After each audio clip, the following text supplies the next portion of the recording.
Welcome to Coffee and Conversation. I'm your host, Shashank Bengali, and we're joined today by Hua Fung Teh from 1FC. So tell us, mixed martial arts, it wasn't screened on mainstream media for such a long time, and yet it's exploded in popularity. How did it get to grow so big without that kind of mainstream exposure in the beginning? Actually, martial arts is pretty mainstream, especially in our home region of Asia. I mean, every single Asian country has a martial art, be it karate and judo from Japan, wushu from China, kickboxing or Muay Thai from Thailand, and even India. It's just that before we came along, and obviously before the UFC came along, 30 plus years ago, no one had really organized it. Now, obviously, they organized and commercialized it in the US, and the US in general has been, the mecca for sports commercialization. But no one in Asia had come up to kind of unite, 4.4 billion people around what is really a long-standing sport, right, in this region. And we've done that. Today we're broadcast, in 150 plus countries to a potential reach of 2.6 billion people. So it's been there for ages, for centuries. Martial arts today, especially as presented in the West, has a certain taint of blood sport, right, and violence, right, and controversy. That's not what martial arts is about. Martial arts is about values. It's about history. It's about culture. Martial arts is Asia's greatest cultural treasure and cultural export to the world. Asia has 4.4 billion people, right? The US has 330 million people, and they produce 4 or 5 multi-billion-dollar sports leagues. And at the top of the table, you have the NFL, that's worth about 90 plus billion dollars. And why is Asia, right, with 4.4 billion people, even single countries like China, right, or India with over 1 billion apiece, why can't Asia produce something of at least half in size? So that's the business opportunity. So Asia has produced a couple of significant sports media properties, but we really are the first to have a sport and have a league that is relevant all across Asia, and it's also broadcast across the world. We want to find heroes in all these different countries, Asian and non-Asian, and put them on a global stage. And I think because of the state of sports commercialization in Asia, unfortunately, much fewer Asian athletes have been given that stage, right? And then you think about the business opportunity. If you look around the world, all the major sports leagues of the world are Western in origin. All the major global sports leagues. And you're obviously talking to a local audience who's got a built-in passion for some of these disciplines, but you're competing with global products like basketball and football. Yeah, so you're talking about creating a great fight experience. So what is the fight experience like at one? And also, fast forward to today with the pandemic, how has that changed what the fight experience looks like that you guys can put on? Yeah, I'd say first of all, like our formula for entertainment is relatively simple.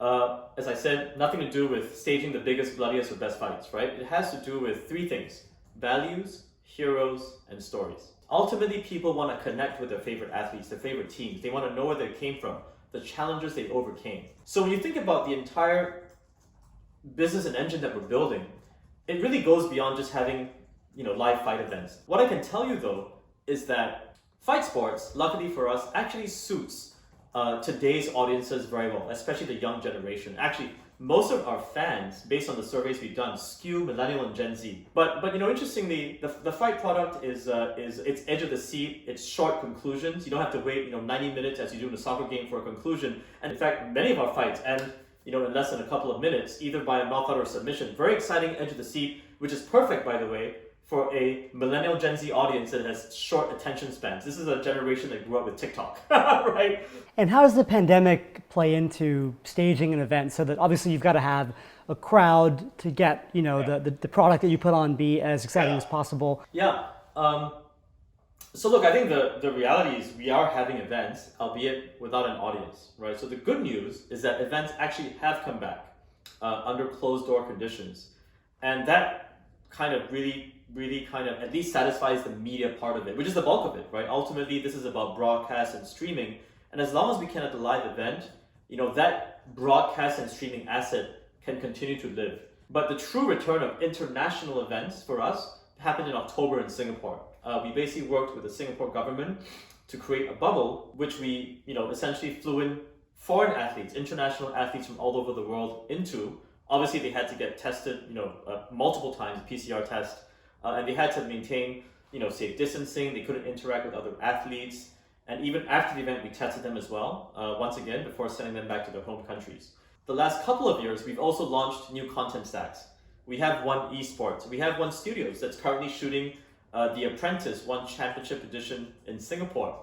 We have an athleisure business, right? That's growing bazonkas, right? We're selling T-shirts and stuff like this, right, online.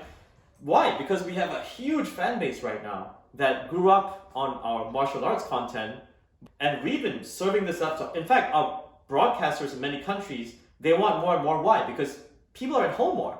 They're at home looking at a screen like you and I are right now, or some sort of mobile device, right? I want to ask you about China because I know you spent a lot of time there recently, and clearly this is like the future of the sport and the present.